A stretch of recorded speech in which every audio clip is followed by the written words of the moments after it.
Noreng, tanggapin mo. Nag-ambag-ambag kami kanina sa meeting sa barangay. Huwag ka nang problema. May pang-exam na ang anak mo bukas. Salamat, Kapitan, ha. Sa inyo salamat, ha. Alam ko naman nagigipit din kayo sa pang-araw-araw nyo. Wala yun. Ganyan naman talaga tayo magkakapit-bahay, di ba? Nagdadamayan. Iyang Odessa lang naman na nag-uumapos sa karamutan. Kung sino pa yung biniyaan ng marami, siya pang masungit at maramot. Naku, hayaan na natin siya. Baka naman may pinagdadaanan siya na hindi natin alam, kaya siya nagkakaganoon. Ang sabihin mo, hindi siya marunong sumaya. Wala na siyang ibang inintindi kundi pagkakakitaan ng pera.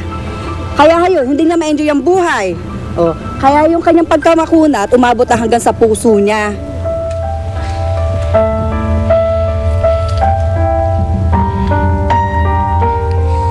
Sama naman nila magsalita, no, TikTok? Para sa tingin mo, tama sila? Bakit kasi ganun kasungit si Ma'am Odessa? Kasi hindi siya marunong mag-enjoy. O, malinaw na sa inyo ni Greg kung anong gagawin nyo, ha? Pupuntahan nyo si Tita Carmen at wag ka magpapahalata na may connection tayong dalawa.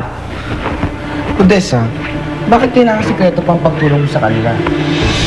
Dahil hindi pa ito ang tamang oras para humarap ako sa pamilya ko. Gusto ko silang ibagsak. Gusto ko silang ibaba.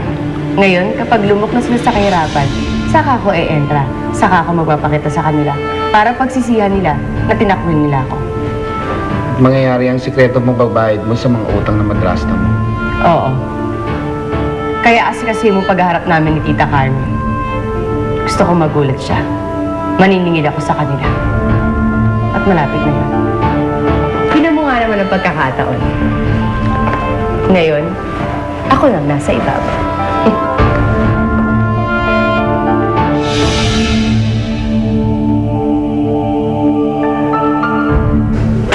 Greg, sige na naman pagbigyan mo na ako. Huli na talaga to, promise talaga. Carmen, ang dami mo ng utang eh. Ayaw nang pumayag ng financer ko. Grabe naman yung financer mo. Sino ba yan?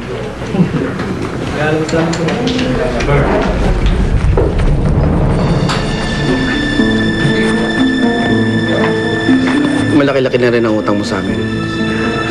Sabi ko kay Greg, magbayad ka muna bago ka namin payamin. Paano naman ako makakabayad sa inyo kung hindi ako maglalaro? Hindi ako makakabawi. Pagbigyan niyo na ako. Feeling ko talaga swerte ako ngayon eh. Sige na. Alam ko ang background mo. Mayaman ang asawa mo, di ba? Dati yun. Kaya lang bumagsak na yung negosyo namin kasi nagkasakit si Victor. Nagkasakit? Ano nangyari sa kanya? Huwag na natin pag-usapan yung asawa ko. Basta naubos yung pera namin sa pagpapagamot niya. Tapos, syempre, wala na siya sa kondisyon. Hindi na niya natutukan yung family business namin. Nawala yung kumpanya. Sige na. Bahay na nga lang na natitira sa amin eh. Bigyan mo na ako. Yung bahay ang sala mo sa amin, tapos papautahin ka namin.